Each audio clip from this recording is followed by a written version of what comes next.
Welcome back to another episode of War in Cali. The Eastside Crips are a known gang in Bakersfield, California.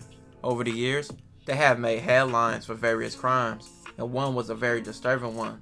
But with that being said, let's get into this case. On August 18th, 2012, a woman named Patrice, who was then in her late 40s, was shopping with her daughter at Food Max in the area of Ming Avenue and Stein Road. They left the store shortly before 3 p.m. Patrice went to load her groceries inside the trunk of her car. Before she reached her car, she saw a black man in his early 20s rapidly approaching her from about 25 feet away. They made eye contact, and then he walked past her. Not a second later, he grabbed the back of her neck and her tank top and her bra and the gold chain she was wearing around her neck. Everything ripped, and he slammed her to the pavement. She struggled to hold on to her chains as she tried to snatch him off, and he dragged her on the pavement. She suffered multiple scrapes and was swollen multiple places on her body. The suspect then ran away. At no time did Patrice see anyone with him, although a man parked about 3 feet away was in a white Crown Victoria just popped out of nowhere and asked if she was okay. She felt they might have been involved together.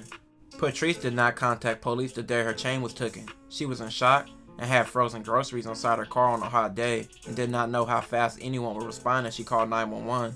In addition, the suspect was long gone, and she felt like she had defeated him because she retained most of her gold chains. Sometime in the afternoon of August 19th, a woman named Latrice saw her boyfriend Max at the apartments on Haley Street that were managed by her mom. Max's mom also lived in an apartment complex. The complex was right across the street from the Foods Co. Latrice and Max spent a little time together at her mom's apartment. Lawrence, also known as Lump, was with Max. Both men were from the Eastside Crips in Bakersfield. Max and Lawrence both left and took Latrice's car. In between 5 and 5:30 on Sunday, August 19th, Natalie took Guadalupe, her 71-year-old mother, grocery shopping at the Foods Co. on 2505 Haley Street in Bakersfield. With them was Natalie's 13-year-old daughter, Marisol. Guadalupe was 4 feet 11 inches tall and weighed only 72 pounds. She was wearing a thick 18 to 20 inch link chain with a gold cross. Because she was unable to walk around the store, she sat in a chair in the front of the store near customer service, while Natalie and Marisol shot for her. It took around 45 minutes to an hour to finish. Surveillance footage taken at the scene around 6:22 p.m. showed Max, Christopher, and Lawrence inside the Food Co. As the family left the store, Marisol saw a black male in his early 20s sitting by himself on one of the store's doors. The women moved slowly because Guadalupe could not walk fast. Natalie, who was pushing the grocery cart, went ahead so she could start putting the groceries inside the trunk of the vehicle. Marisol was only a step or two ahead of Guadalupe. They were still walking to the car when Marisol saw the man who she seen in front of the store, later found out to be Christopher, walk up from behind and grab a hold of Guadalupe's neck. He broke the chain on Guadalupe's neck and then he ran. Guadalupe fell to the ground and landed on her back and her head. At no time did Marisol see anyone with the man. Natalie had just opened the trunk when she saw a shadow from the corner of her eye. She glanced over and saw someone that had Guadalupe in a chokehold with his left hand from behind. With his right hand, he yanked her chain, which broke and threw her on her back. She hit her head when she fell. Natalie screamed, and Christopher fled from across the parking lot towards Haley Street with Guadalupe's gold necklace. Someone said he was going to try to chase him down, and another person called 911. Natalie did not see anyone with the suspect. When Natalie reached her mother, Guadalupe was breathing, but was dazed and unable to respond. Natalie observed blood on the back of her head. A man picked up Guadalupe and put her in the back seat of their car, where her head rested in Marisol's lap. While in the car, Guadalupe started having trouble breathing. Max was the driver of the parked car several spaces away from the car that the family was driving in. He pulled out of the lot and picked up Christopher about a block or two away, while also with Lawrence inside the car. An ambulance and paramedic arrived at the Foods Co. around 6:58 p.m. and Guadalupe was transported by ambulance to the Kern Medical Center. Initially, her heart rate was strong and normal, but midway through the 5-minute ride to the hospital, she developed a slow heart rate. Guadalupe's breathing also began to slow and became incompatible with sustaining her own airflow, and paramedics had to assist her with breathing. Upon arrival at the hospital, Guadalupe was in full cardiac arrest. Despite advanced cardiac life support measures being used, Guadalupe died. She was pronounced dead around 7:49 p.m.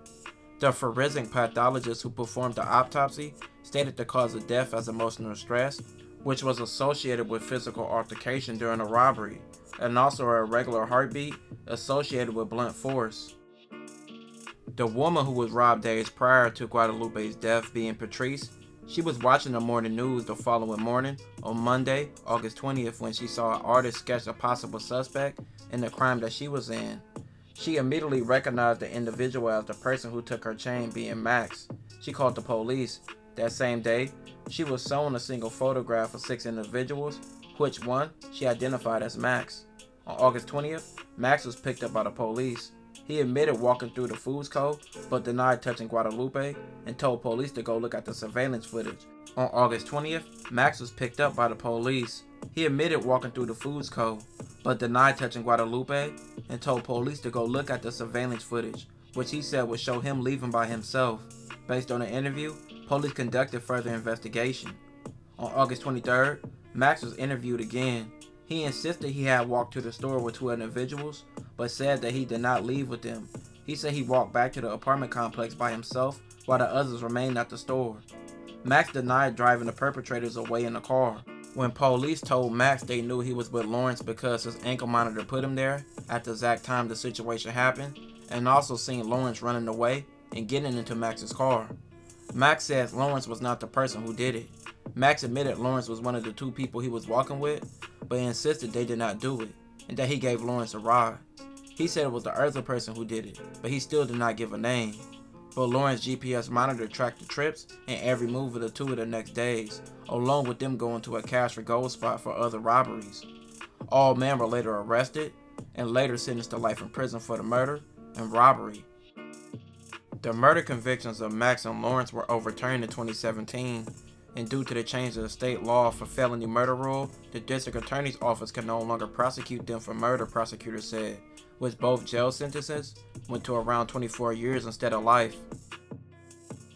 Will have their murder convictions dismissed. Maximilian McDonald and Lawrence Slaughter were found guilty for a 2012 robbery that ended in an elderly woman's death. 72-year-old Guadalupe Ramos died after a third man, Christopher Patterson, snatched her necklace, causing her to fall.